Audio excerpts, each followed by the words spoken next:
Hello, good morning, everyone. Welcome to episode number 37 of DNP Unlocked. And today we've actually decided to do this special episode of this podcast and live stream to talk about EB3 retrogression updates. We're going to share our experience today. I'm still waiting for my co hosts. Travel Nursing Hacker K is now logging on, so she'll be in the background. And I'm actually still setting my secondary screen here so I can see you guys and we can interact. But for the meantime, sorry about that. While waiting for the others, if you guys can please um, share where you guys are located.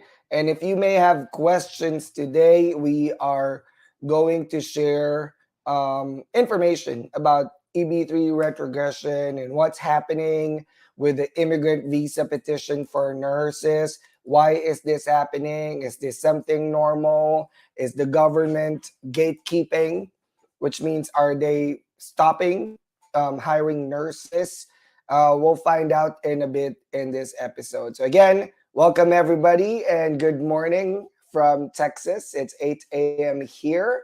This is episode number 37 of DNP Unlocked Disruptive Nurse Perspective, an immigrant nurse podcast. While waiting for my co hosts, Kay is logging on and Anna will not be able to join us today for family.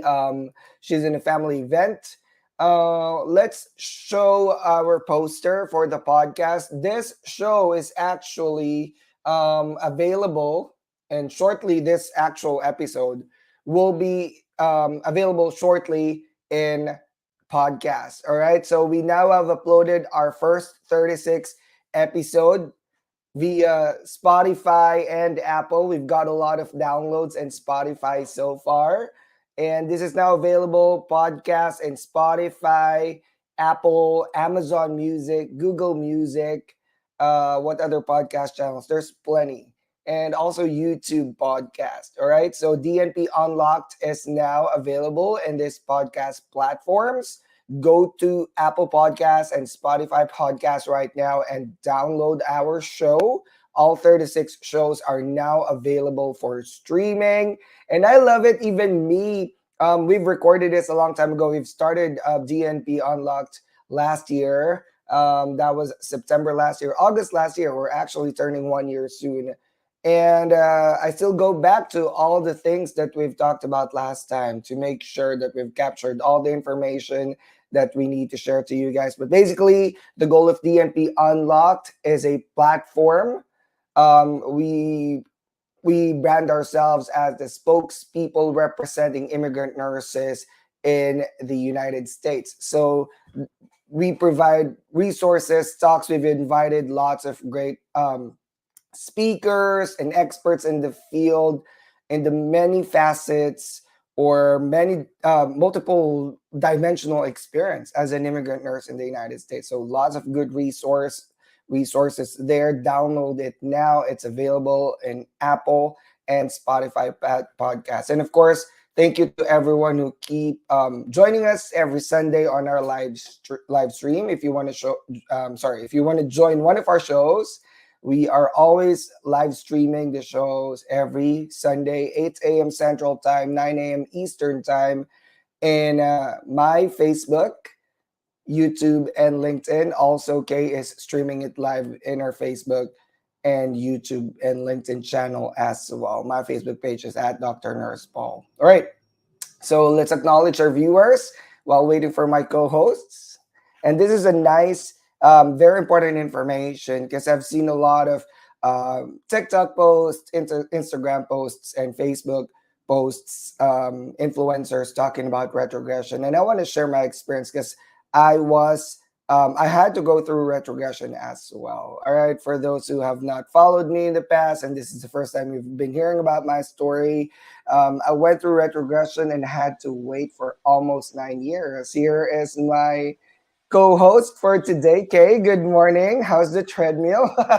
Good morning, Paul. Good morning, everyone. Good morning, or good afternoon, and good evening to a lot of Are you people. on So, can you hear me are you on well? a trip? Yes, we can. Are Yes. you on a trip? Always, Paul. I'm always traveling. You know me. Travel nurse, nurse hacker, of course.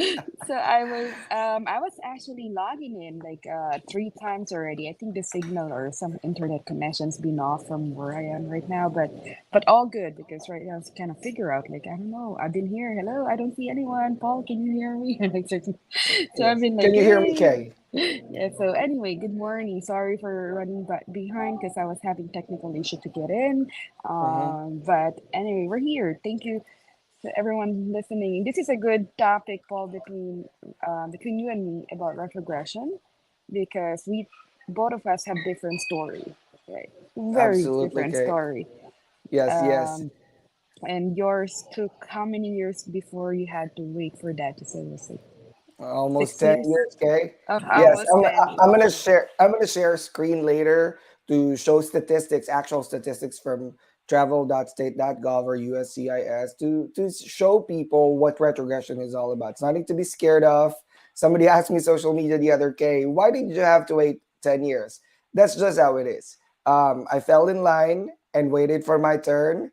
But looking back, I've already been here in the States case for 7 years, so everything was worth it. If there's one thing that I want to share today, and all the talk that we're going to talk about today is about weathering retrogression. What are we going to do? Everybody's panicking. There's retrogression. No, no, I can't go to the US. You can still go to the US. If you have priority date, Yeah. your case is approved. We just need to wait for Yeah. your turn.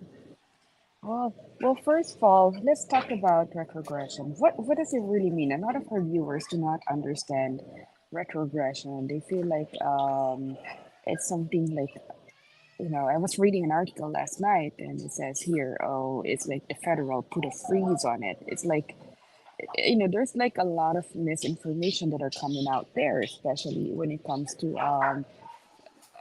periodicals or articles that will be one-sided. So there's one that I've been reading, and it's from The Mm-hmm. Hill, and it's like showing there that the federal government has imposed this to stop it, right? Like it's like they intended and or they reasonably did it for kind of like no reason, right?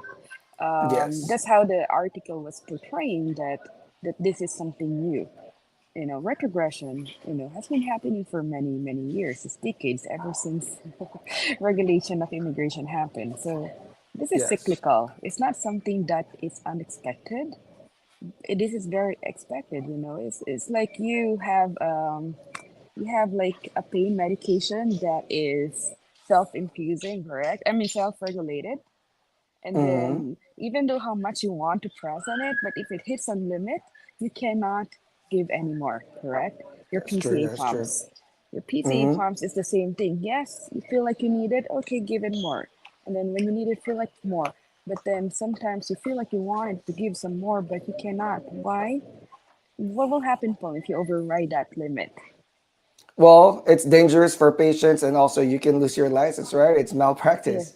Yes. So if we remove that limit, it can be dangerous. So if there's no regulation, then it can be dangerous to our immigration system, correct? I mean, we Correct. already That have is a correct. problem, and then you're going to add more problem to that.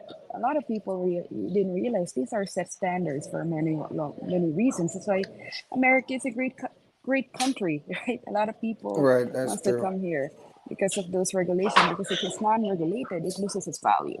So that's how I see it. So Paul, Right. can you That's give me your insights about this? yeah. So basically, K, retrogression is a term, a loose term we use for when the USCIS, United States Citizenship and Immigration Services, along with the National Visa Center, are not able to issue visas for um, immigrants that are already approved, vetted, approved.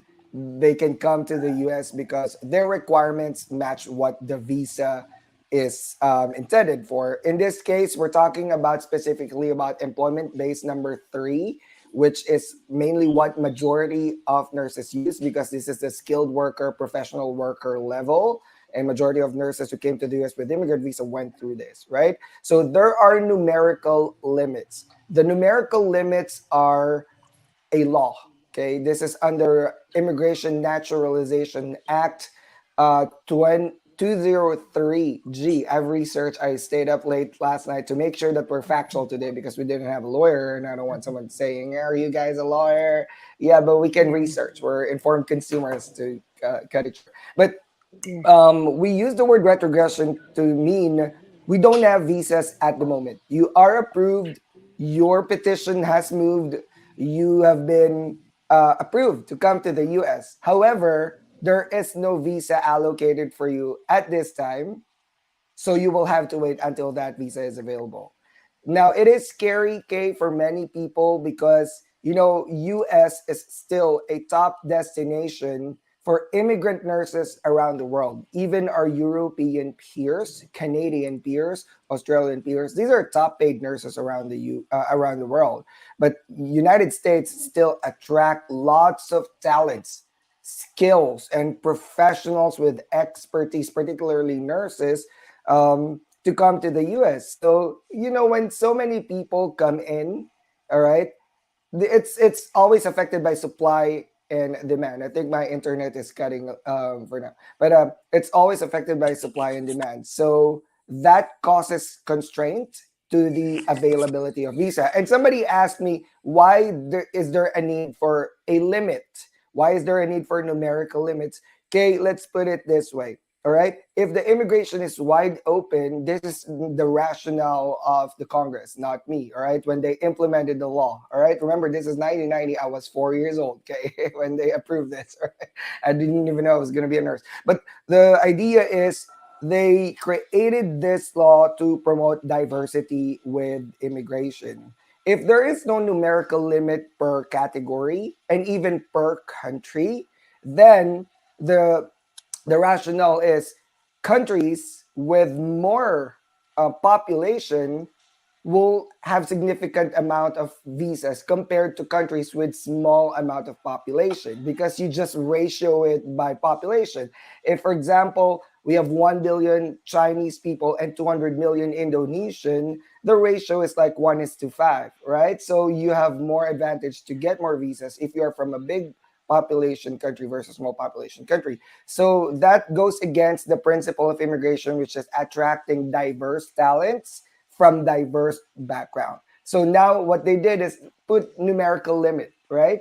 Every visa for immigrants have their own intent and purpose. There are two major categories or broad categories: the family based, and what we're talking about today is employment based. And even employment based K is segregated to five different categories. We're talking about the third category, which is for professionals like nurses, right? They also put numerical limit there because, like I said, if you open it up for nurses, then what 100 million nurses will try to migrate to the US. Now we don't get ITs, we don't get scientists, we don't get religious workers, we don't get other skilled workers that are also needed. So they did that in such a way that it's a fair game for everyone, but also competitive enough to attract top talent. So I think for me that's pretty smart.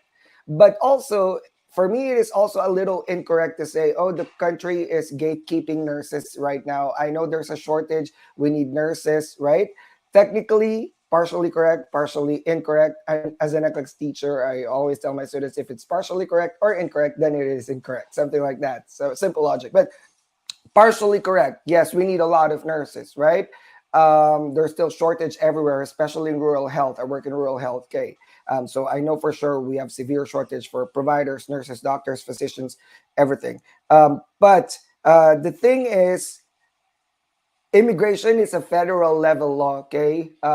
Even if the state is in dire need of nurses, say for example, Texas, one of the biggest employer for nurses in the whole US, we still need so many nurses because there's 900 counties here, right? In the rural areas, there's nobody. Um, Even if they scream for help, it will not do anything because this is at the federal level. All right, Congress has to enact a law before this is changed. So yes, there is one problem with shortage and people not receiving timely health. They're having delayed care, low quality health because of staffing issues. But also the other side is there's also the immigration perspective where we need to be diversified. We need to have numerical limits to be fair for everybody, but still attract competitive high level talents. And I want to share this screen right now. For 2024, fiscal year 2024, which started, Kay, in public sector. I work in public sector right now. So this is how I learned, oh, public sector starts a little early, Kay.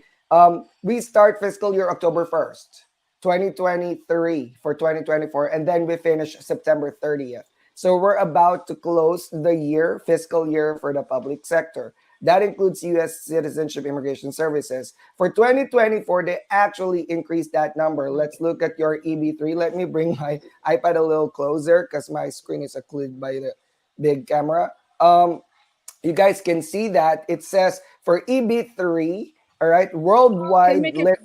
Can you make it bigger, Paul? Yeah. How do I do that? Wait, Like hold on. set it up to the width. Oh, got it, got it. Yeah, Um, um, I know, uh, right? this is Yeah, Google Chrome. you, Wait. I think I can do this. Did that help at all? yeah. Or yeah, you can just click on the plus sign and it should make it bigger. Oh, okay. Let me do that, Kay. Yeah. Uh, that one. Yay! There you go. And you can even scroll down some more, some more. Give Thank it you to my more. Come tech on. You know, support. come on. This is your. Wait, thank you Come to on, my give us tech a support. Texas size. Give us Texas size The- view. okay. Well, There I you go. think And just I scroll it to the lost the side. view. Yeah. Scroll it. Okay. Okay. I Yeah. don't know how to scroll it. All right. Or just yeah, give it back a little bit. It's okay Yeah. too.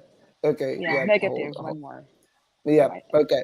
But okay. Yeah. There we There you go. go. That's Yeah. fine. As Yeah. long Yeah. as we can see it. Okay. There you go. So yeah, okay. So you see, there is 4 to 6,000 limit for the worldwide EB3 category, 4 to 6,000 for E1, E2, E3. We'll focus on E3 today. And total limit for the whole world is 161,000. But okay, you have to understand that there is also a country limit, which is 7% of the 161,000. So you see, the Yeah. immigration favors families over high skilled employment, right? That's just how it is made. There's nothing we can do about that. Like I said, if there's retrogression, all we got to do is wait. But guys, I also want to share to you this screen, all right? In Okay. Make it 2023, bigger, Paul.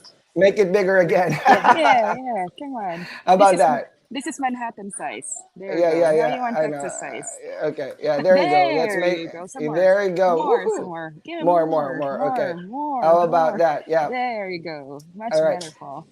Yeah, on November 1st, 2023, at the first month of the fiscal year 2024, in EB3, there are still pending 122,000 applicants. How much are they giving for the year at the start of October 1st? This was like old news at this point because this is 8 months ago, 9 months ago. Yeah.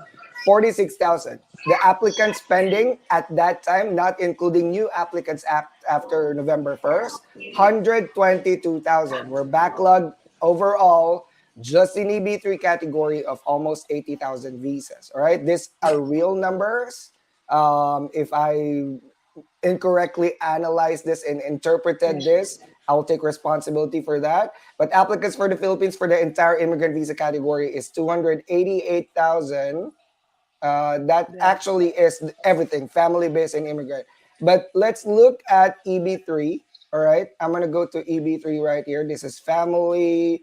This is guys available in USCIS. But since we're already here, so see, for employment base alone, these are your top countries that have gone over the limit. It says here at the start, the limit per country. Remember, there's limit per visa number, but there's also limit per country for diversity, right?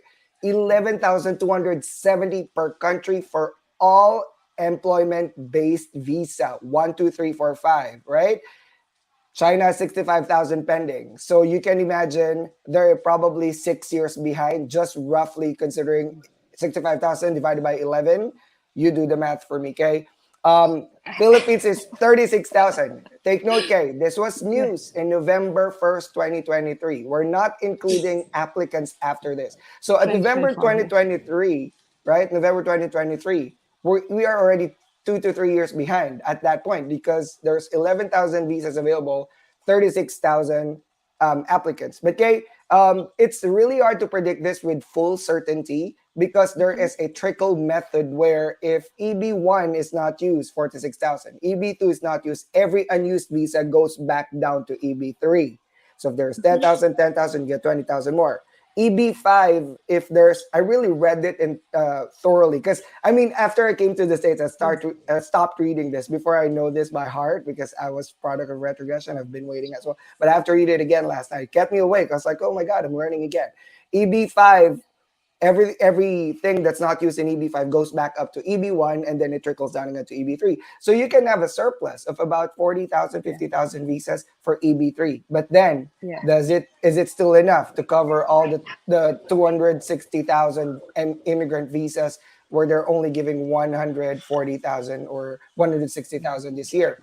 If you go further down to EB3, because this is where most nurses go through, Philippines is the top in EB3 with 29,000 backlog at the start of fiscal year October 1st. So at October 1st, we are already 2 to 3 years behind. All Yeah. right. And now we're going to look at this is 30-year analysis of all the retrogression, and it is Yes. available. You see, they were actually generous because they opened it current from October to April, considering there are 36,000 what's this visas that are waiting, all right, for Philippines. This is Philippines, by the way, because I'm focusing Philippines because majority of our viewers are Philippines, but you can also look up data for the worldwide numbers.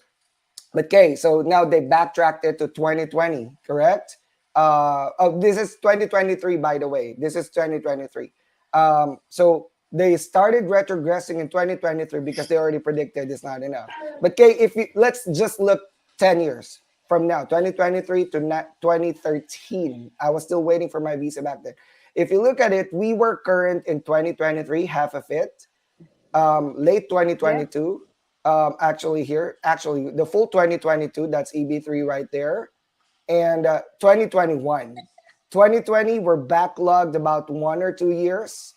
2019 we're backlogged about 2 to 3 years, or 1 or 2 years as Yeah. well. 2018 we're backlogged 2 to 3 years or retrogress. 2017, 2016, 2015, this was my time. Backlog for more than 5 years or retrogress. Okay, let's go further to when I started. Just my own personal example, okay? Just to show you how much I've waited. My priority date was August 1st, 2008. Okay, 2008. All right, I passed the NCLEX May 31st, 2008, and my priority date is 2008 or something like that. I have to check. I'm confused with the dates already. But back in 2015, I was still waiting. You see, it went back to 2005. 2015, we were 10 years retrogressed. All right. Yeah. 2014, 2017 is when I got here. 2014, we were 7 years retrogressed. 2013, 8 years. 2012, 6 years. 2011, 6 years. 2010, 8 years. 2009, Yeah. when I was already waiting for petition, it went U. You see the word UK, which means unavailable, no priority dates, nobody will Yeah. ever get a visa. So this is just from the last 17 years, considering my experience. So is retrogression real? The answer is yes. All right. Is retrogression a cyclical thing, which means does it happen all the time? The answer is also yes. Is it something to be scared about? Perhaps. Is it something that will eventually move because you will be allocated with visa, right, as soon as you get to your turn? Yes. So forward planning is important. All right. I do not think that the visa will move to current in the next 1 to 2 years because there I was looks like a surge in the last 2 to 3 years in visa applications because everybody was doing what's this premium application where 15 days Yeah. they approve your visa, and that will bottleneck everything. This is exactly what happened 10, 15, 20 years ago when we were applying for visa back in our time. Back to UK. Thank you, Paul. This is a very wonderful thing that you shared us. If you don't mind, can you share that information on the chat so everybody can take a look Yes, on those data? So a lot of people will absolutely. be able to use this to their planning. And the good thing about this, Paul, when you share this information, a lot of people, they're very frustrated, disappointed, and depressed about it. But Mm-hmm. actually, for me, yes, it is frustrated, and it's really disappointing when you are part of that current visa before, like months and months ago, that you're in current, and then all of a sudden now it's retrogress. Kind of like, frustrated and disappointed. But the thing is, in reality, this information should be addressed. Like, you have to accept it. The information are there whether you like it or not, and it's something that you don't like, but it is something that you need to know. And a Mm-hmm. lot of our people, they don't want to look at visa bulletin because it disappoints them. But I said, no, visa bulletin is something that you need to pay attention. It's not something that you avoid, and you have to look at it and understand what's going on. And the reason for that is for you not to stop your life. Life is too short to be disappointed on things that you have no control of. That's me, Paul. You have no control of this. Nobody has control of this. Even the lawmakers have no control of this because this is a law that has been set for a very long time, For and a that's very what long time. makes yeah, and that makes America a desirable place to live in. Imagine if, like you said, everybody can come in here without regulation. What will happen? Well, we're just gonna Nothing turn it good. into we're just gonna turn it into like Philippines, right? A Yes, province of Philippines. Everybody can just go here. It's like Manila. You know how Manila is overcrowded. that It's the is same true. thing with Mumbai. It's very crowded. Anybody can just go to Mumbai, right? Everybody can just go to Mm-hmm. Philippines, Manila. So what will happen to that is now you drive down the quality of nursing because there's just so many supply. If there's no more demand, so if you drive down the supply, what will happen to the salary? Exactly how we were paid before when I was back in the Philippines. Nurses don't have much value in the Philippines. So if there's no value, how much are they getting paid? We're talking about, for me, it was $200 a month salary as an RN bachelor's degree. Some people know probably $300 a month. The best one probably is maybe $800 a month, I would say, right? The salary of those good nurses, $800 a month. And what is the cost of living in Manila? Well, I can eat there a meal of $20 meal too, right? When you go to Manila, a lot of Mm-hmm. people say, oh, cost of living in Manila is cheap. I mean, are you kidding me? If you're from US, Yeah, if you're from the US, for it's cheaper. Filipinos, But can is you absurd. find food there that will cost like a Manhattan price? Absolutely. I live in Manhattan, New York, and I went to Philippines. There's a lot of restaurants right now that are priced like Manhattan. So, is it a livable salary for the nurses? The answer is no. And if you want to keep the door open wide like that, then what will happen to the salary of the nurses? It's not going to be a livable salary. Trust me. And who's going to benefit from this? Well, one's going to benefit from this is probably definitely not the consumer of healthcare because the Mm-hmm. healthcare cost is not going down, right? You drove down the That is the salary of truth. Yeah. nurses. What happens in the healthcare cost is never gonna drive down. That's what they're Mm-mm. saying. Oh, we're gonna cut the nurse's salary, so cheap the healthcare. When did my health insurance go down? It never. When did my health insurance premium go down? Never. Right? So Very. again, who's benefiting from this? Definitely not the consumers of health. Definitely That's not the true. nurses. Someone else. Yeah, and Kay, for me, if I'm still working bedside, I'll be upset with this because I could be having like new people coming in to help with the staffing ratios, but no, Yeah. right? Because Yeah. there's a bottleneck with the workforce that we're expecting to come in. Imagine if your hospital is expecting 300 nurses and suddenly the 300 nurses could not come in. So what are we gonna do? Patients are gonna die in the lobby if I'm here, nurse, because they couldn't get to beds because there's just no Correct. nurse that will take care of them. So it Correct. affects the whole thing from Yes. nurses to their families to the overall healthcare system. We're all trapped in the same web. Yeah. So there's a lot of pros and cons on each of these. Like you said, what if the hospitals who really are desperate of need of these nurses, then you have to resort to a long-term plan. Because for me, Yes, the way I see it, using immigration is not a long-term plan. This is, it is not. it will help. It is a help, sure, it will help you. But if you look at the longevity of, or like the retention of the nurses in the United States, it's really going downhill. Now I think the retention rate is less than 7%, right? I mean, sorry, not 7%. less than 7 years.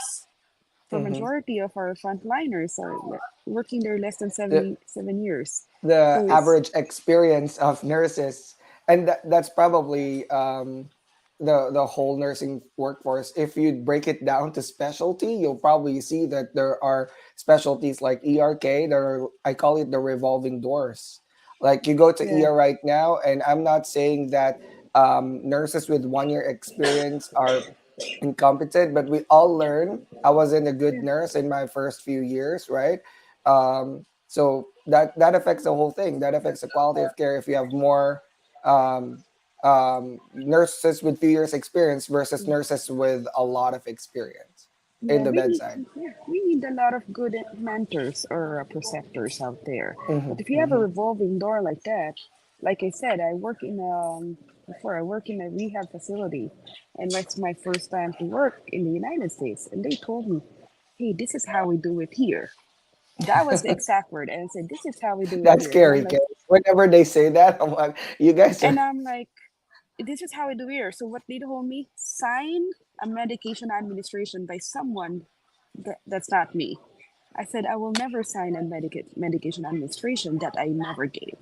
So they said, no, you have to do it because this is how we do it here. How about narcotic handoff? We have a lot of immigrant nurses in trouble for this. Why? Because they were never oriented properly. I was given half the orientation call.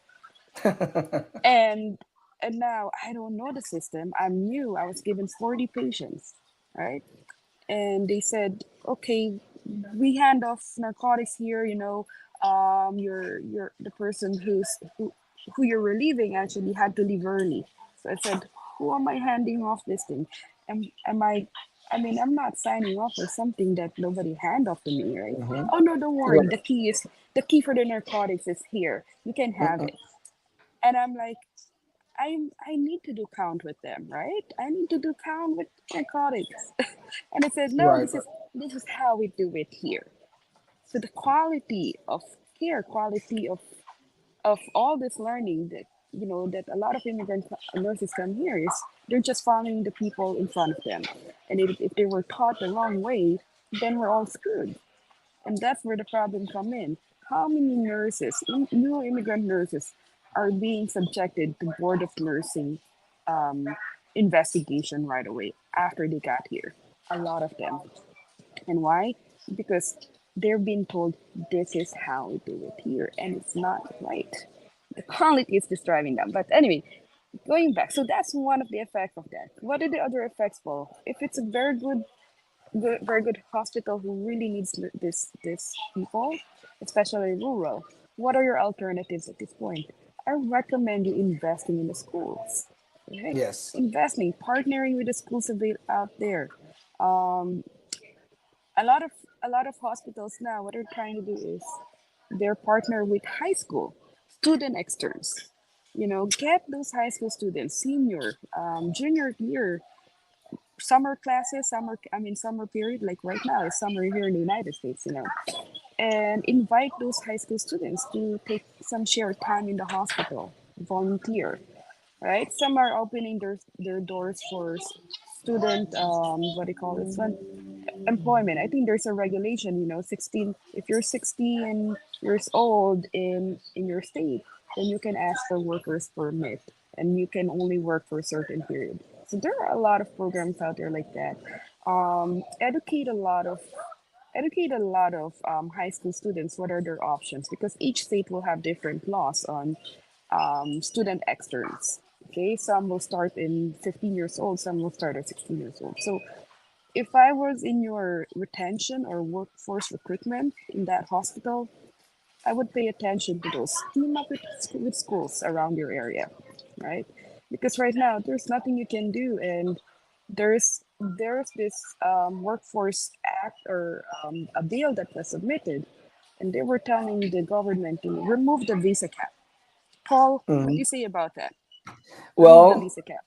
like I said, I think the immigration people, the Congress that passed this law was actually pretty smart. Okay, um, law of supply and demand. I mean, let's put it this way, because you've made an example about fluids and IV push earlier, right?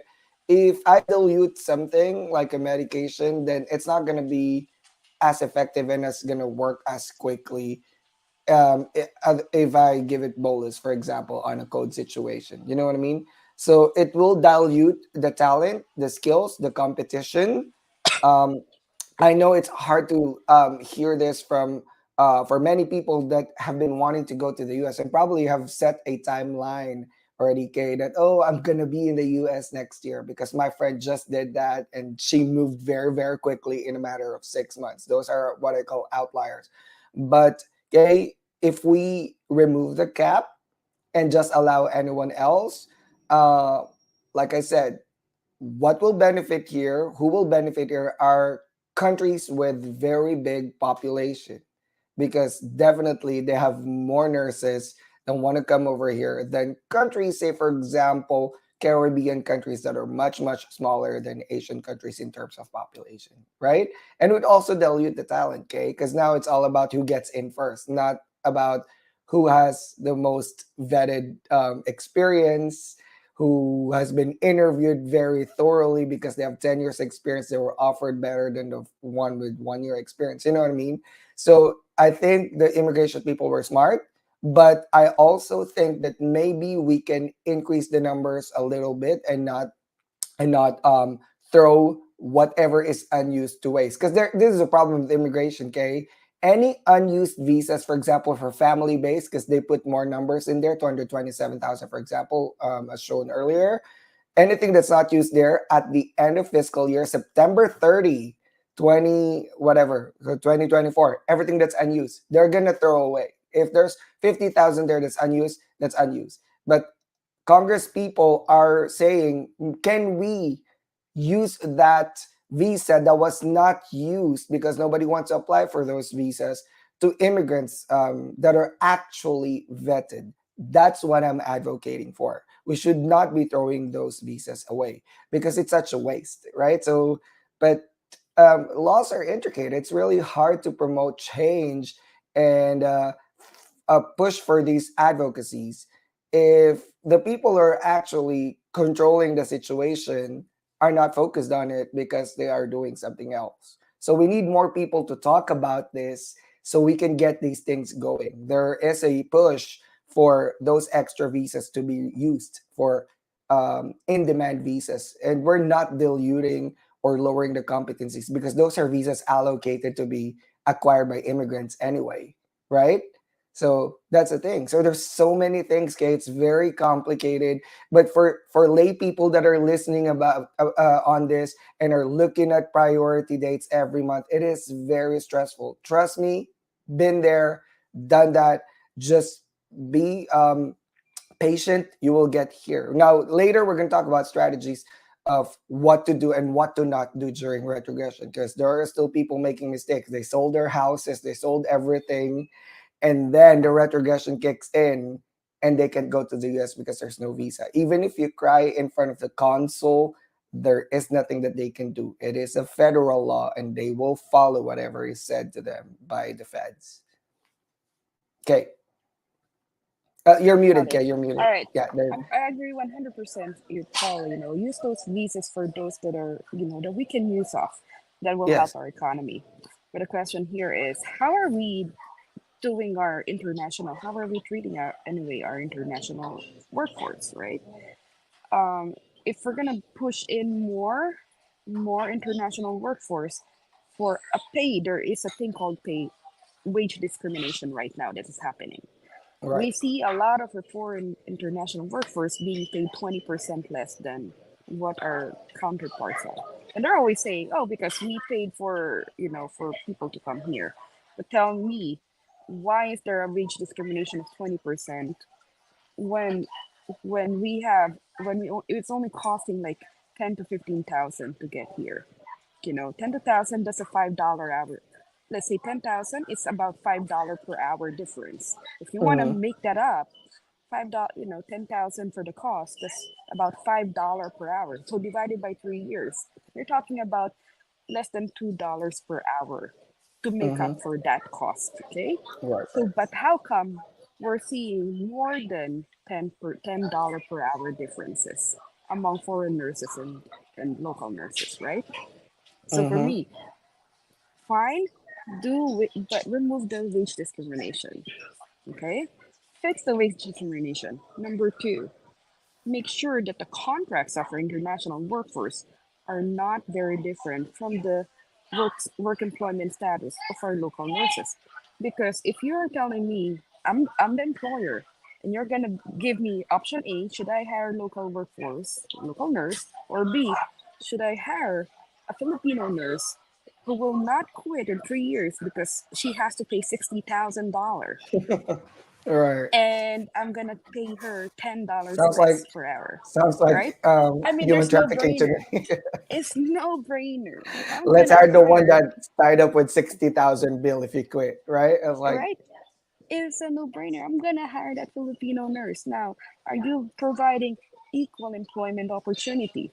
The yes. answer is no. You're discriminating your own people because you know you can hire somebody $10 less, $10 Mm-hmm. per hour less, and then they will not quit because they have their visa is tied up to their employment and they are scared to quit because they have to pay 60,000 US dollars to quit. Actually, I'm very generous because if you Right. look at this, Exactly. some companies, they even pay, oh my 450,000 K. god. No, This no, no. is true. The There's a other one that lawsuit. was really on the paper was 90,000 US dollar. The other one was 80,000 If US guys, dollar if you want written to on the see contract. case research about all of these, she has a list. So now Send her an I'm email like, and she'll send to you. I was kidding. are we providing equal employment That's opportunity true. to our We own should local nurses? we should The also answer be is no. protecting our local nurses. There should Yeah. be fairness in everything Yeah. because if you are canceling local nurses in your pipeline to hire 400 nurses, right?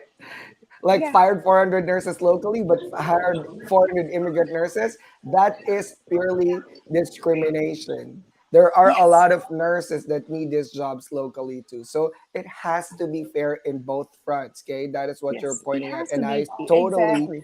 agree It with has to. that because there are also nurses that are working here. They cannot be booted out Yeah. because there's Yeah. someone cheaper that Yeah. they can hire. You know, Paul, when previous pandemic, before around 2019, 2018, I was in New York, and I'm from New York City. You know how many new grads have called me, Kay, I cannot find a job. It's been 6 months already. It's been 1 year. I cannot land Mhm. a job here in the US, in my own country. Right? How many new grads are being pushed away by hospital because they said we need somebody with experience, right? We need somebody with experience. Okay, then provide those educational materials for them to support them, right? Yeah, They said there's shortage of educators. Okay, that's another big problem, right? There's too many big problem on that. But anyway, so many problems in yeah, healthcare. 2017 and 2024 are very different in terms of technology. Can't you use technology to supplement those? There's a lot of things going on right now with VR. VR educations are out there. Technology education to supplement those new grads. But still, I'm still hearing, Paul, in 2024. I'm still hearing a lot of new grads not landing jobs here in the U.S. Sometimes it will take them like 3 months to 6 months to find a job, right? But then when I said about international workforce, they're hiring without experience, right?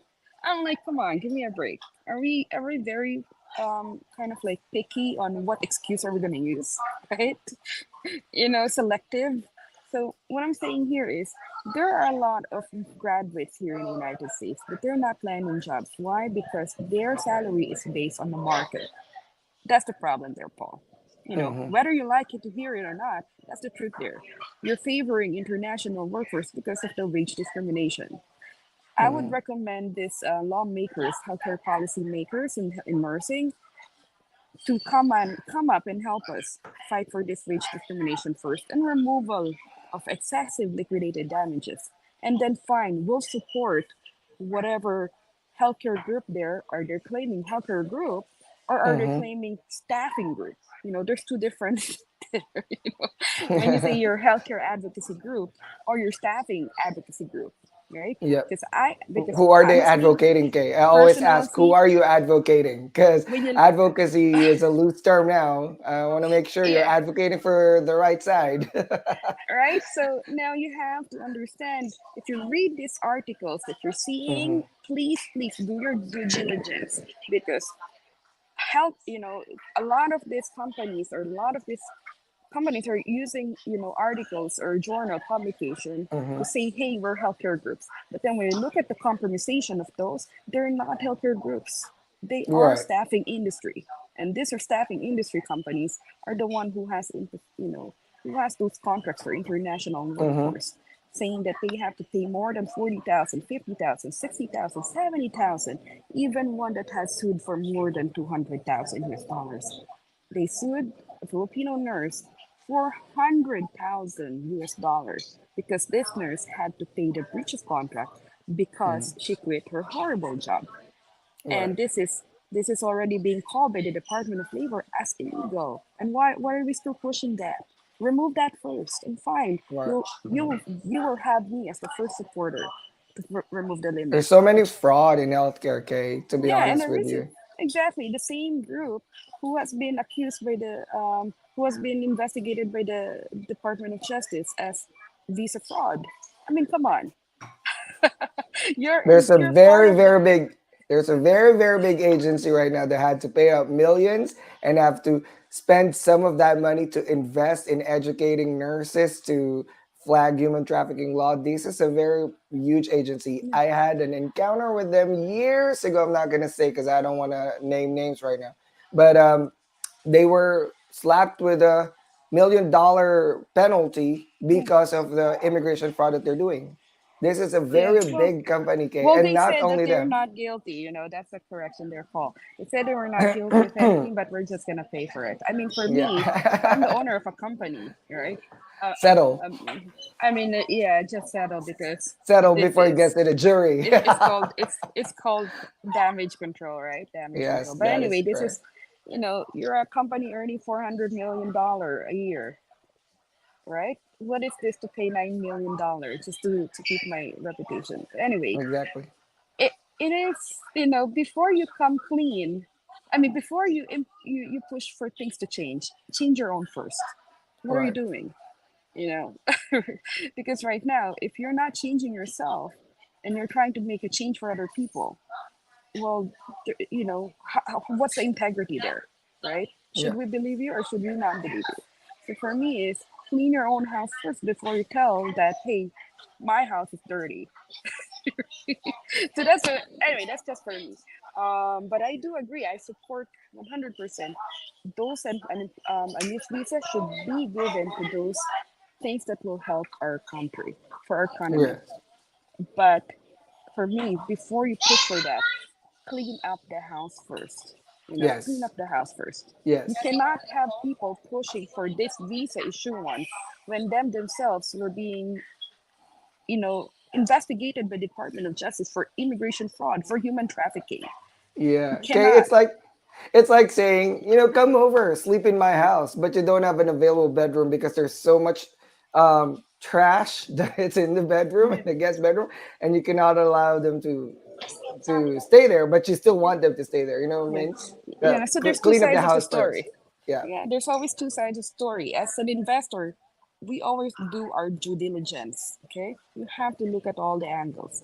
Right. Who's presenting the data, who's benefiting from the data, who's on the other side of the data. You're gonna have Right. to look at both sides. You cannot just be using your own decision by looking at one side. You always have to keep your mind open, because there's always going to be advocating for something, and it definitely, Right. I can feel it in my heart, and I'm an immigrant nurse. This is not advocating for immigrant nurses. This Right. is not Right. advocating for healthcare, for cheaper healthcare, but this is advocating for something that is not benefiting us at all. Unfortunately, Kay, there are organizations that are also fronting themselves as advocating for nurses, but look at the financial disclosure people who are funding these organizations or even this Exactly. thing. It's sad because, like I said, advocacy right now, advocacy is a very loose term, okay? Everybody says I'm an advocate, but I just whenever I hear someone say that, I dig further. Who are you advocating? I just want to make sure you are actually advocating for the right group, because you could Mm, also be advocating for this group, but you're yeah. actually being paid by people that are Okay. going against this, Hey, you know something what? like that. It's people follow money all the time. Yeah. Okay, Yeah. I'm sorry, I'm an ear nurse. It's so hard for me to trust a lot of people. I don't accept information as is when it's presented to me. I have to dig Yeah. further. I think it's a nursing thing, right? We assess, we dig further, we go for objective measurements rather than subjective. Okay, right? Yes, and then the good thing you mentioned that because you have to define it properly. There's nothing wrong if you advocate for, random Yeah. industry. There's nothing Mm-hmm. wrong with that. But when you say healthcare, healthcare is an ethical. Nursing is an ethical profession. Doctor, Mm-hmm. physicians are ethical professionals. Okay, we're bound by ethical standards. We swore to the oath that we're going to be, ethical. All right. So when you are an advocate for nursing and healthcare workforce, you advocate for ethical. Okay, there is no such thing as ethical when you're imposing 60,000 US dollar for a person to quit who's earning less than that. You're imposing a $60,000 buyout clause in that terminating in that contract, but then you're paying your nurse 50,000 US dollar. I'm like, come on, give me a break. Or do something unethical Yeah, purposely because you know you can settle for $9 million and still get correct. $500 million.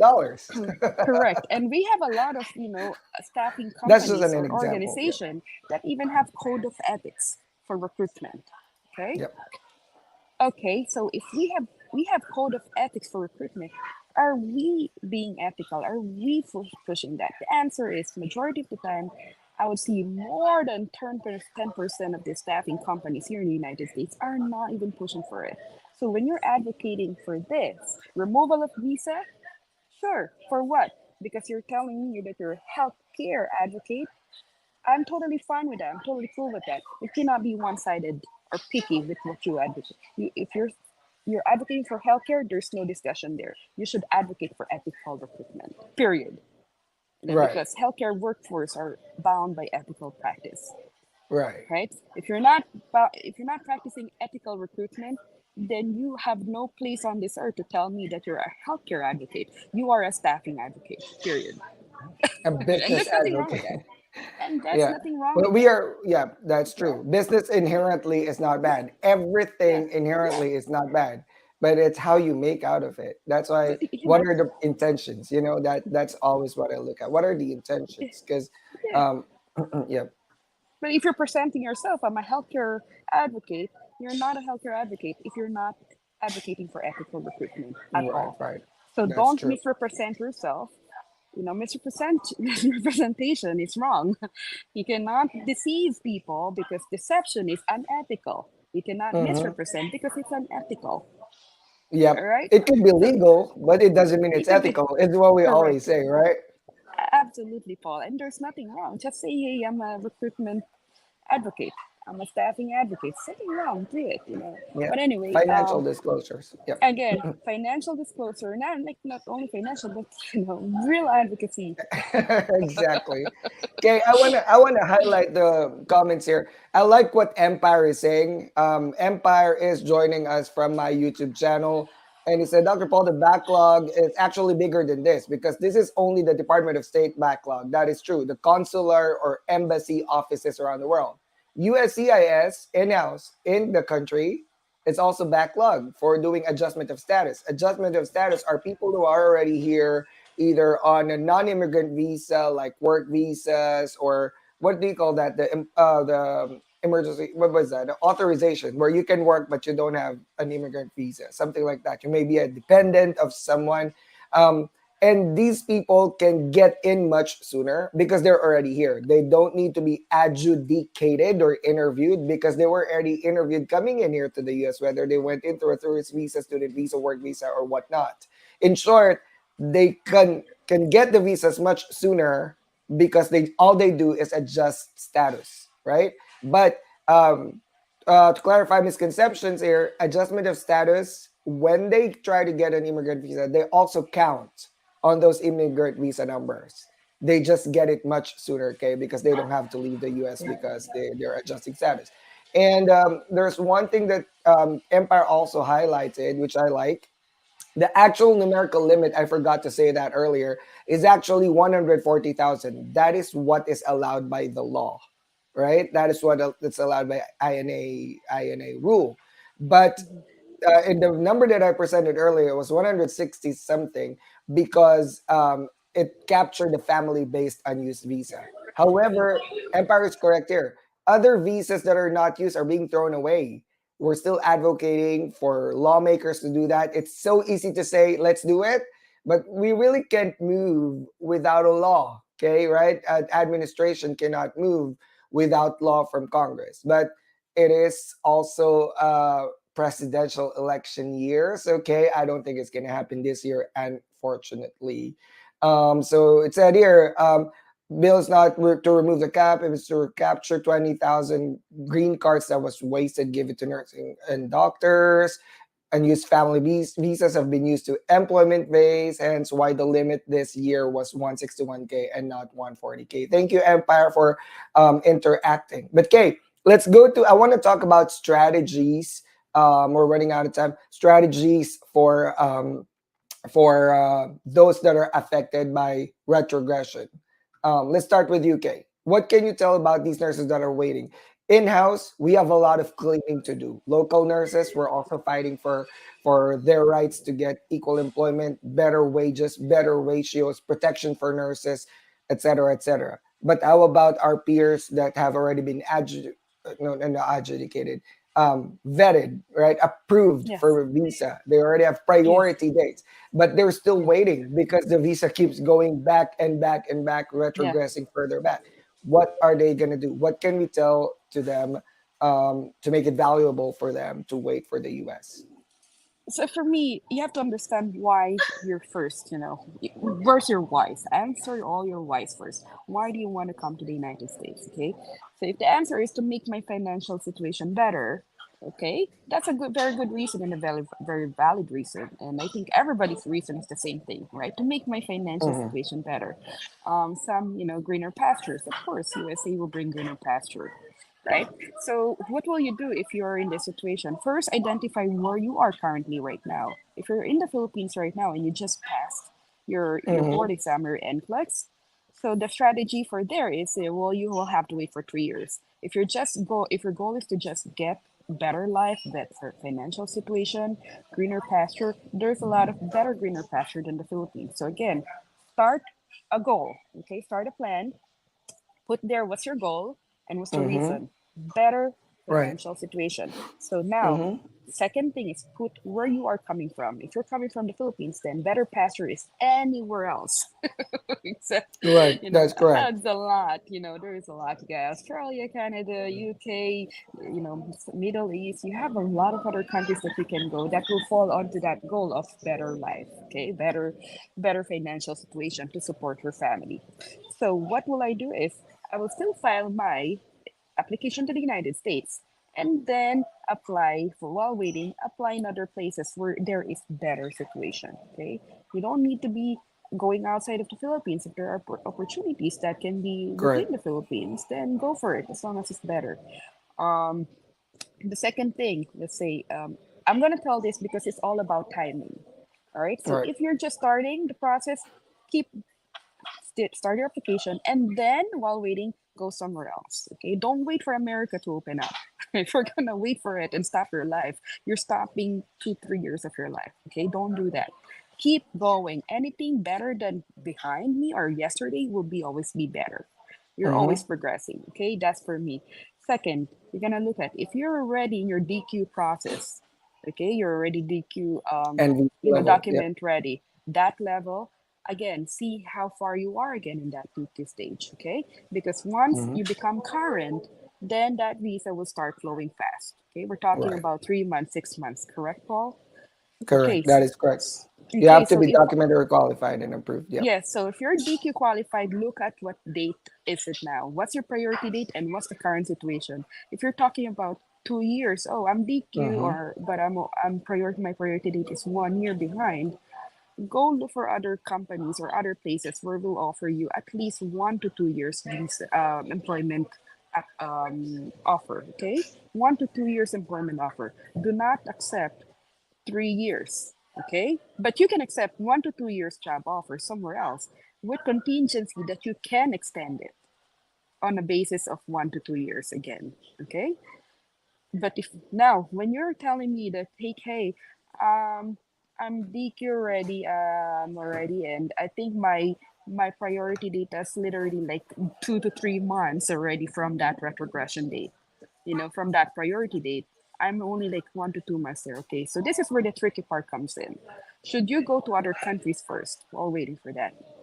My answer is still yes. Mm-hmm. Again, my Agree. answer is still yes.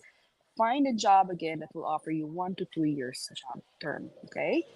If 1 year you can get like a temporary visa or work permit in another country for 1 year, that is good. Hello, look at that little kitty boy.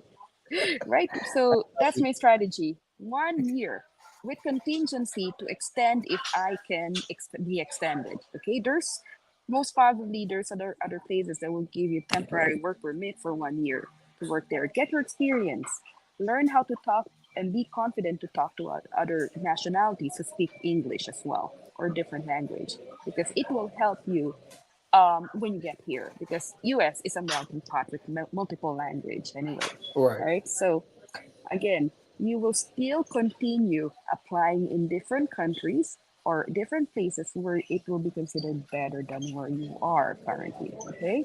So I will not stop my life. And what's the reason for that? Because even if you're DQ qualified, even you become current, you still have a lot of waiting time there to be scheduled for immigration interview. Okay. There's a window for interview date. So, if you're very tight in the date, pick the later date that you will have interview date. And then even after being issued visa already, there's still a window for you to fly. It's not like you have to fly tomorrow. Okay? Then you can still book it like I think 3 months, right? Paul, 90 days. You have to Mm. fly within 90 days. Mm-hmm. As long as your visa is valid. So Visa valid. I think expiration is actually 6 months, but depends on your Yeah. medical too. Yeah. Yes. So you can always extend it, and you can always Mm-hmm. redo your medical, right? Mm-hmm. And Exactly. yeah, what's the cost of doing the medical again, right? Versus you stopping your life, and what is the cost of that medical exam if you have to redo it, but you're earning outside the Philippines, right, and That's true. earning more, right? So for me, I mean, I'd rather pay that medical than me losing my years of life waiting for nothing, right?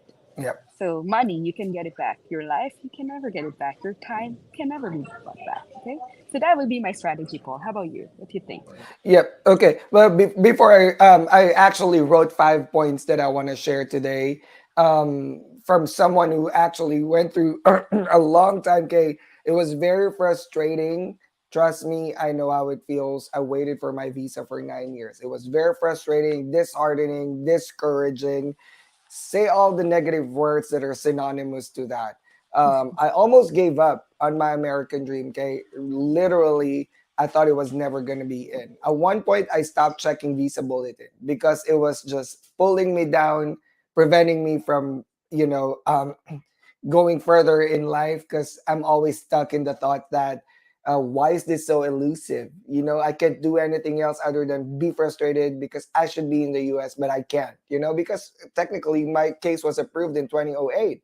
I just couldn't come in because there's no visa. It's really unfair for me at that point to think that I'm approved, but I don't have a visa, but I'm approved, I'm qualified, but I can't get in. So, which is weird. For me at that point, I was thinking as a young professional in my early 20s, and I was thinking, I'm losing money. That could have been money for me at that point, right? But Kate, there were so many valuable lessons that came in after that, right? I actually was more able to specialize as an educator. I realized that my love for teaching future nurses supersedes my ability to perform nursing at bedside. Although I love both, right? I've learned so many things about myself. I've become a little more mature. If I had come into the US a lot earlier than that, I would probably have been wasting my money and probably be deep in debts right now. So the financial part, I was able to like take control of it, because at that time I already learned financial responsibility, so many things. It was character developing. I remember one of my friends saying, remember when you go through challenges, it's a character development phase. All right, it's a character building phase. It is not meant for you to stop in that obstacle, or it is not meant for you to quit. It is building something out of you that you've never discovered from yourself. So at that point, it was really hard to become optimistic.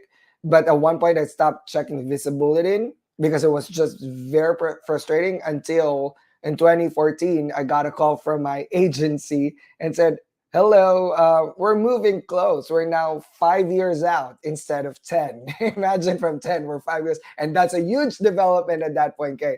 Today, we're only backlog 2 or 3 years, okay? 2 years, 2021, right? At that point, or 3 years. At that point, my agency was so funny to hear it now. Said, we're now 5 years out. You're super close. And I was what, 7 years out of school, 27, 28. I'm already managing my own business in the Philippines. I'm living comfortably. I was able to, I'm breadwinner, finance my family and all that. I travel around the Philippines. I travel different countries. I've been invited to speak in Indonesia. I was starting a career also as an educator in Indonesia to improve their capabilities for NCLEX. So I was caught off guard because I thought I got it already. I'm rooted, deeply rooted where I'm at, and I've grown. But hey, US is calling. I've been approved a long time ago. It doesn't mean that approval was taken away. For me, um, when I was being frustrated, or when I was frustrated in the first 2 years waiting for a retrogression to lift, because they always say it's going to be lifted, it's going to be lifted. 10 years later, it was lifted for sure, because I was able to make it 10 years later. It just took 10 years. But at one point, I wrote in my goals, US is not going to be a short-term goal. It is going to be a midterm goal that's going to happen when I'm in 30s, because I said to myself, within 10 years. So from 2021 years old, I'll be there 30, 31, 32, 33. That's going to be my medium-term goals. So right now, I'm just going to be enjoying the process, right? So at 27, 28 years old, they told me, you're ready to go to the US in 5 years. Start your hospital experience again, work on your expired documents, blah blah blah. Yeah. And then the employer abandoned me, and now we have to start the process again of finding another employer and all that. It took another 2 years, 3 years, but 2017 I got here. But everything was just in my right timeline because I redirected myself and changed my perspective. It actually made it feel better versus frustrating. It's hard at Yeah. that point to say be optimistic, but it's so cliche to say this, but please be optimistic. Trust Yeah. me, it was almost 10 years. There are so many people that have waited much longer than me, but it will be worth it. So these are my 5 strategies for you. First, explore other visa options. Okay, we've only talked about EB3. Now there are certain visas like H1B cap exempt, and somebody posted in our group the other day, okay, EB2, and now she made it here without master's degrees and doctorate degree. That's also an option. EB2, H1B cap exempt, but you have to seek a lawyer for that. I am not a lawyer. Yeah. I am not an Yeah. immigration lawyer. And remember, And the higher you go with these visas that have more restricted requirements like EB2, or much lower number like H1B, it is much more competitive. It is much more competitive.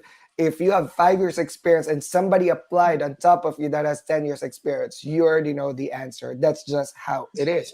It is very competitive. They're going to choose the one with more experience, with better resume, with something that aligns to what the job is looking for. So, but there are other visa options. Canadian nurses, Mexican nurses, hooray, you have TN visa. You don't need to go through EB3 route. You can wait here in the States to do adjustment status. Go to the border, get your TN visa, get a job offer, go to the border, drive up there or fly, and you show your TN visa, your Canadian passport, Canadian citizenship passport, Mexican passport. You're going to be issued TN visa. All right. And then, of course, family visa is also an option if you have families here. So research that. Number two, very important. Remain competitive, okay? A lot of people, oh, it's retrogress. I'm going to quit nursing. I'm gonna be a social media star influencer. But guys, when that visa starts knocking and it's your priority date, they're gonna check. Remember, I got abandoned because the hospital, even though nursing education is a nursing experience, the hospital wants me to be in the ER because my approval was for ER nursing. So they abandoned me. They're like, you don't have current ER experience. We're gonna move on to the next Yeah. one behind you that has more current ER experience. Remember, this is at that time that I was waiting for 6 years. They're like abandoned. So I have to find another employer, but I have to go back to the ER. So remain competitive as far as your specialty is involved. You want to work here as ICU nurse, get that ICU experience. All right. Do you Yeah. know that certain certifications, like for example, in my case, CEN, you can take it outside the US? You might be wanting to come to the US already certified as a ER nurse, already certified as a critical nurse, already certified as a med surg nurse. Get those certifications in. All right. Invest on yourself. This is probably what, $200, $300. That's going to pay off when you come here to the US. That's easy half day shift. So Yeah.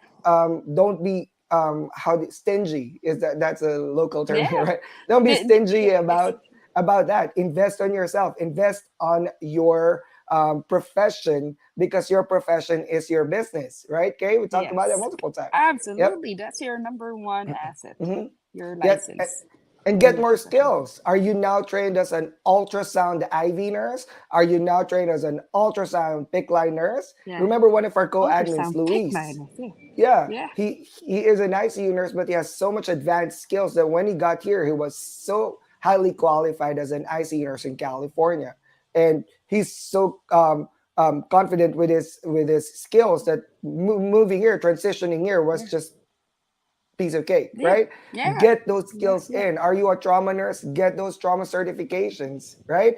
Are you a NICU nurse that has extra certifications Yeah. for highly acute NICU babies with congenital defects? Get those certifications in. Lock those certifications. Remain competitive. Remain at the top of your game because when it's your time to come in, they're gonna look at your resume again and say, oh my God, let's prioritize this nurse because she's Yeah. going to be valuable. Remember, you have to be valuable for your employer because you're not the only one applying. 40,000 people are lining up behind you.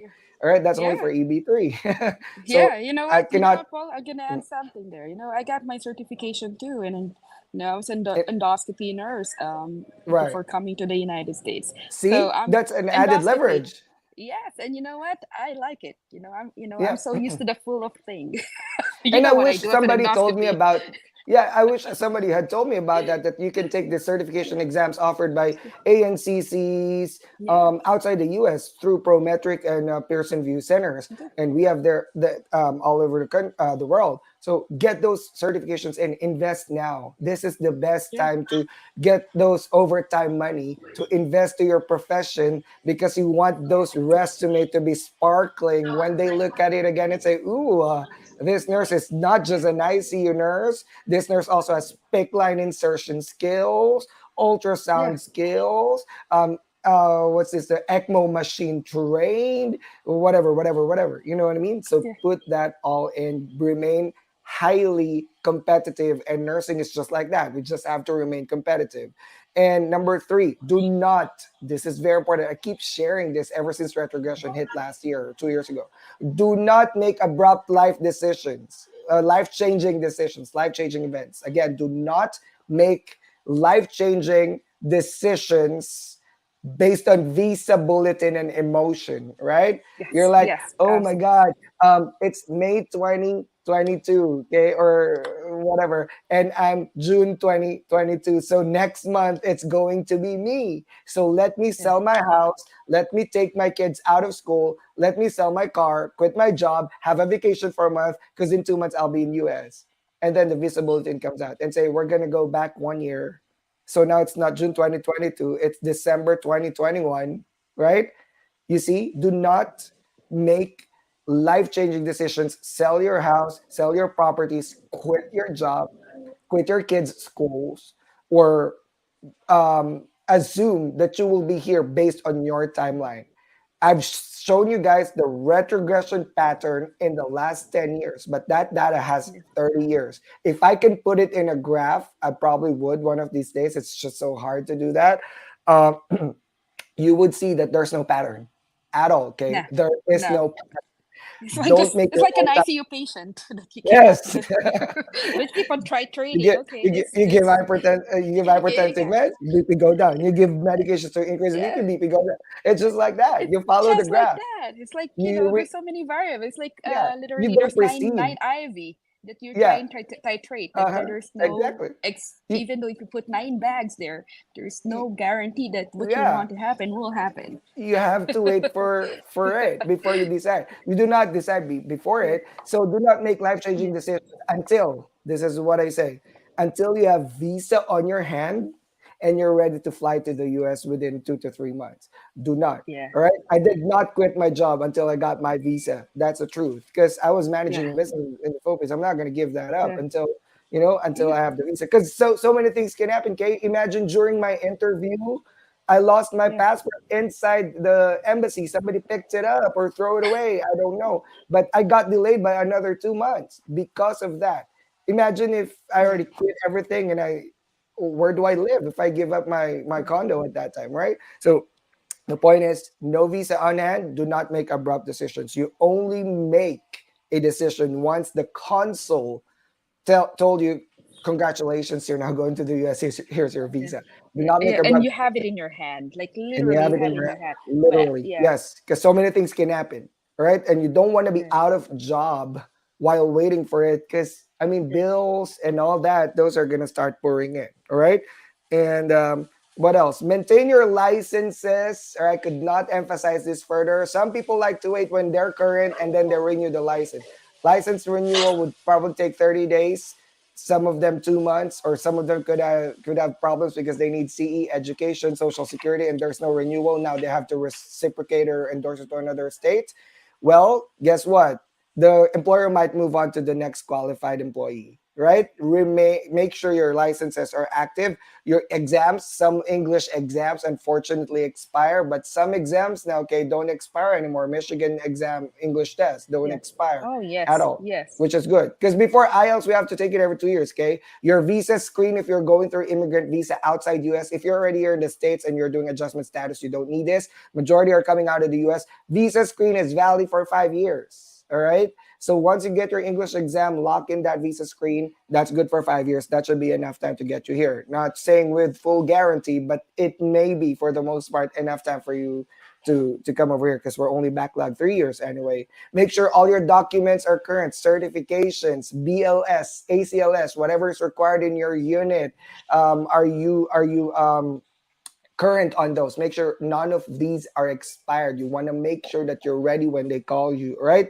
And this is the most important part. Number 5. I added this just today. Remember, there is a saying where desperate times call for desperate measure, right? Scammers are out there. They know you're desperate to come to the US, so they're going to Yeah. show you the world shining, shimmering, splendid. That is the truth. If something is too good to She's be true, it is not true. yeah. Be All careful right? with Jafar. But nurses, trust your nursing intuition. You are trained to to to detect those red flags screaming at Yeah. your face. Do not ignore those gut feelings because that's just what we are trained to do. There are scammers promising you the world. You can get to the US with a student visa in 3 months, in 6 months. Yeah. Come here No. as a tourist visa. We're going to hire you. This is your H-1B cap exempt. We're going to hire you. I'm going to marry No. you. Come over here. Guys, please don't. All right? Yeah. Two things here. One, that's human trafficking. Basically, you're just making yourself a vulnerable victim, and there might not be a way out. All right? Or there will be a very, very Mm. you're gonna go through a needle hole to get outside Yeah. of this situation. You're gonna be a victim. All right. Number 2, that might be immigration fraud, and this is what I don't want you to have as well, because immigration fraud is two parts. All right, the employer or the organization employing you and yourself. Because if you are Yeah. fully aware that you are participating in a fraud, well, that makes you part of the case as well. So there's no way out as well as there. When the feds start coming after you, they're gonna say, you know what? We know that we've given you immigrant visa, but going back, all right, you had a fraud when you got the immigrant visa. You were part of the fraud. So here, we're revoking the Yeah. immigrant visa. Yeah. You're gonna be Yeah. deported. Yeah. So okay, Actually, Paul, the good thing that you yes, mentioned that, because I want to emphasize this. If you are involving yourself in those fraudulent activities, you can be listed and you will lose your chance to come here to the United States. And exactly. I'm gonna tell you right now that there are a lot of people, they didn't realize that they were part of something problematic, right? They were just guided by recruiters or agencies, right? And they got the visa in their hand. What did the US immigration said? Return those visas. Oh my God, that's the worst thing Yeah, ever. And you're they banned. You're they gonna get got, banned. well, thankfully, the nurses were innocent onto this. Okay, the That's nurses true. has no That's idea, good. and I do agree that they should But not be oh the my one God, being that's punished for this. terrible. But just imagine that, just the mental torture, because you Uh dealt huh. with somebody who's scammy and fishy, giving you instructions that are incorrect. And they said, and from these companies, they're just gonna see, oh, let's just try it if it's gonna work, right? Right, right. Mhm. We can slip into this, to the cracks, but then, US immigration will catch up to that, because we have Right, retrogression. Remember, they have more time now. Before, in right. 2020, 21, 22, it's like being a nurse being thrown to you with, hey, all of a sudden you have an ER with 20 patients. Do you think you will be able to screen that 30 patients all at the same time in the ER? Exactly.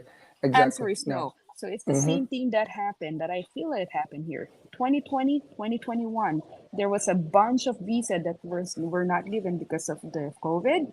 Now 21, 22, 23, it just spilled over. The USCIS Okay. was very overwhelmed, right, with visa Yep. issuance. We had Yeah. experience with one agency where because they got Yeah. flagged during interviews that the job offers were actually Yeah. not existing job offers.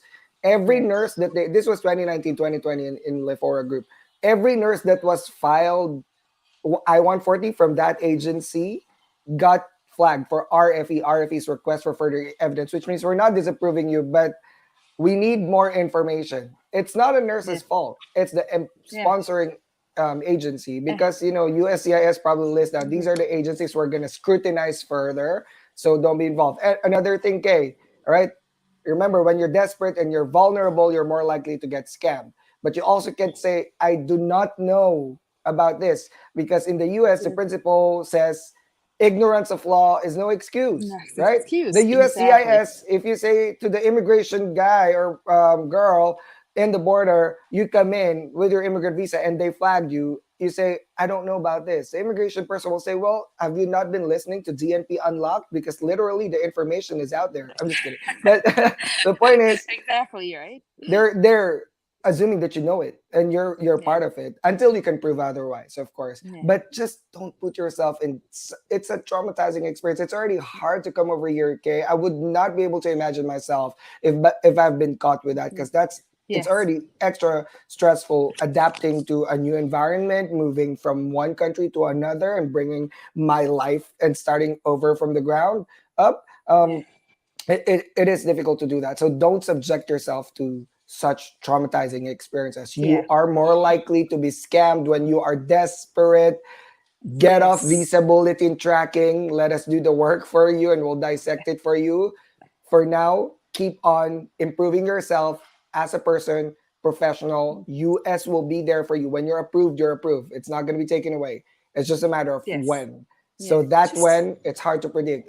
I'm sorry because we will not be able to tell you when because I still get messages. Okay, my goodness, my inboxes are so flooded with so many messages. I'm doing live Q&As now to just answer those. But when do you think I'm gonna be able to go to the US? I wish I have that answer. To be honest with you, I really do, but I don't. Like yeah. I said, nobody could predict that very, very accurately with full certainty. Only the USCIS would know that. Yeah. And so that's it. That's a sad truth.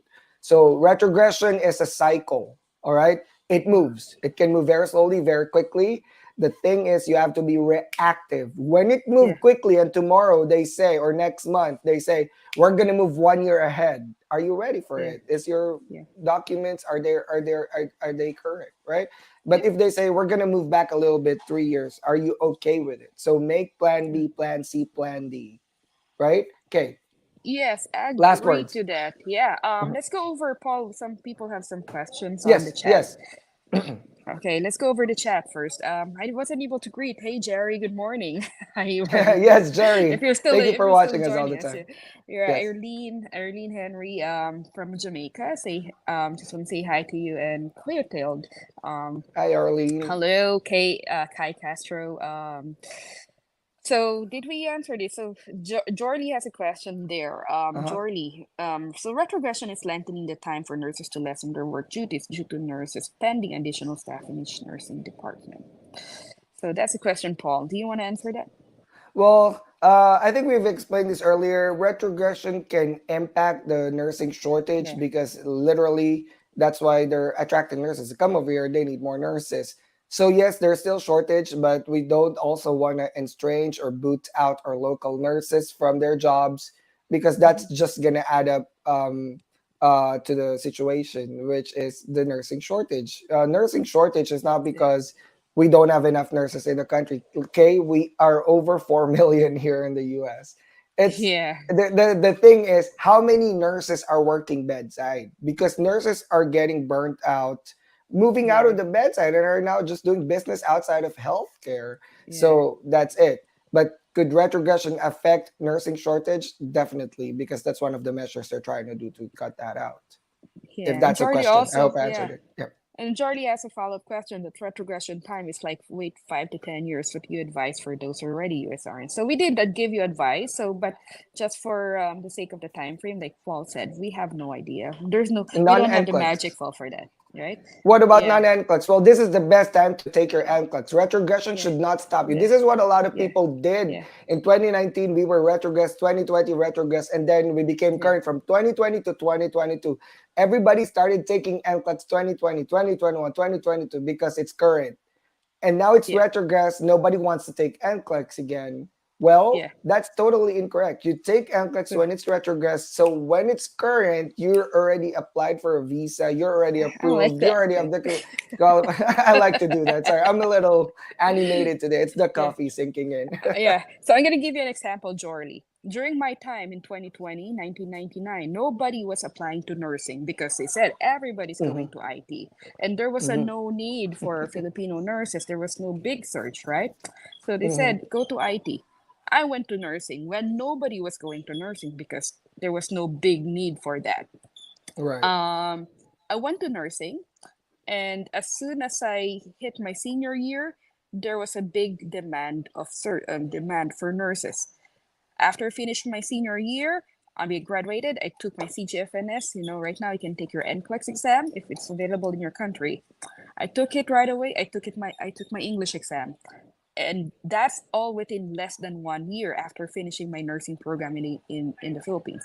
And then when the employer came, I have all my NCLEX. My CGFNS that time, which is comparable right now to NCLEX. Um, my English exam, I already applied for visa screen too. And guess what happened? As soon as I find my employer saw everything I have. Uh huh. They filed it right Ready. away, filed my I Yes. 140. I got my visa in 8 months. Yep. Well, less than, I think it was less than that. I got it, and there was no premium processing, but because all of my documents were ready, I was ready to go, you know, and I got my visa in less than 1 year. So Right. this And is some what I'm people saying would. here. Okay. Some Yeah, people would say you're lucky. That's not lucky. yeah, That's being yeah. smart. Yeah, so well, I would say sure it's lucky, but actually being proactive to have all your papers Exactly. ready and you're the one of the first applicant, if the employer sees that you are all set to go, hey, you They know have what? everything they need. Yeah. Yeah, so me, I might have risk. Yeah, I might have paid for visa screen even without an employer yet, right? I Right, started the right. That's process, pretty right? smart. I like that. Right? But then I took a risk. You know, what are we talking about risk? High risk that I might not land a job. Sure. But I mitigated that risk because I know that there are a lot of employers coming in, and usually when visa pours out, it will last like 1 to 2 years, like that time frame. Okay, so I was within that time frame.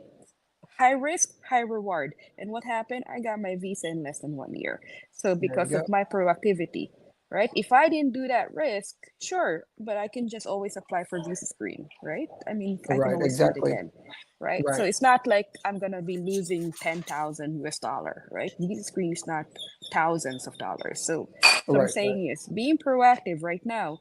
It's like nobody's talking about it. Buy low, sell high, right? As an investor, Exactly. Traders. you go Yes. you go when nobody's talking about it. Buy the Yes. rumors, okay? That they Sell say the news, when right? people are talking about it, it is too late because it's Yeah, already exactly. right. When a lot of people are talking about it, it's kind of late already. You want to do it when there's not much people really talking about it.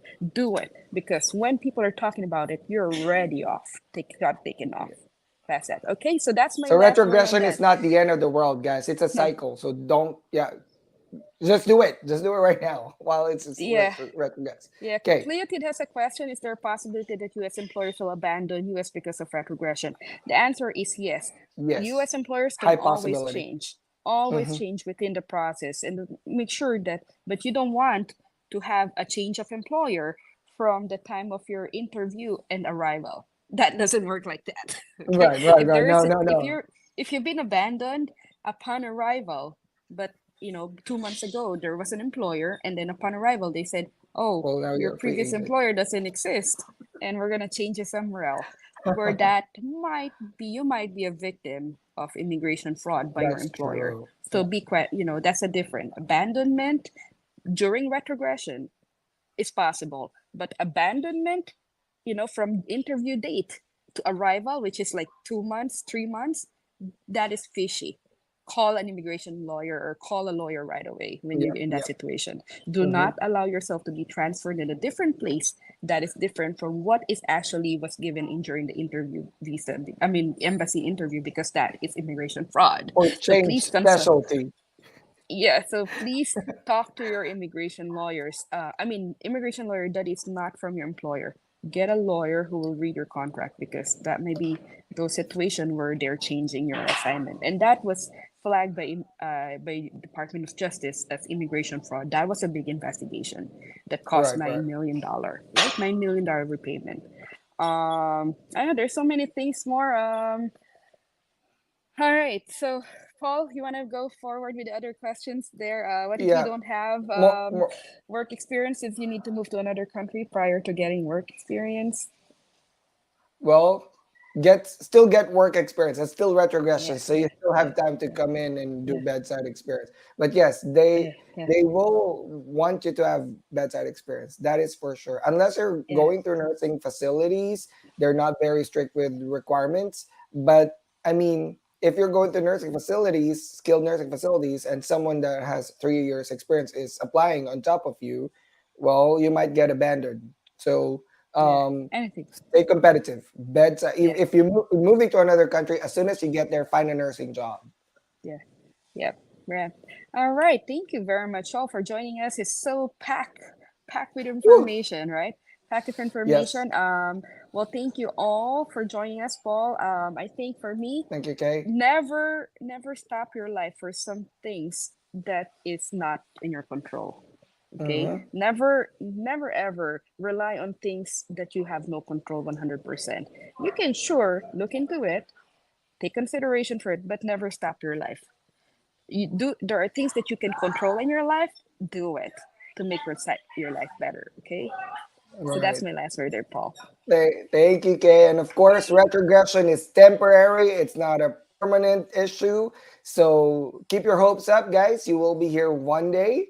The journey will be worth it as long as you keep your head up and do not let this temporary setback um, take the life out of you. All right. Enjoy the Yeah, journey.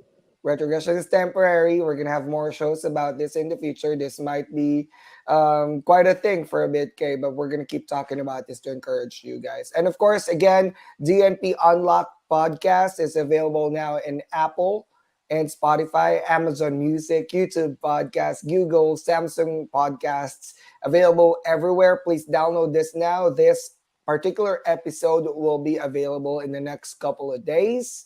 And there are so many resources that are available for you through DNP Unlocked.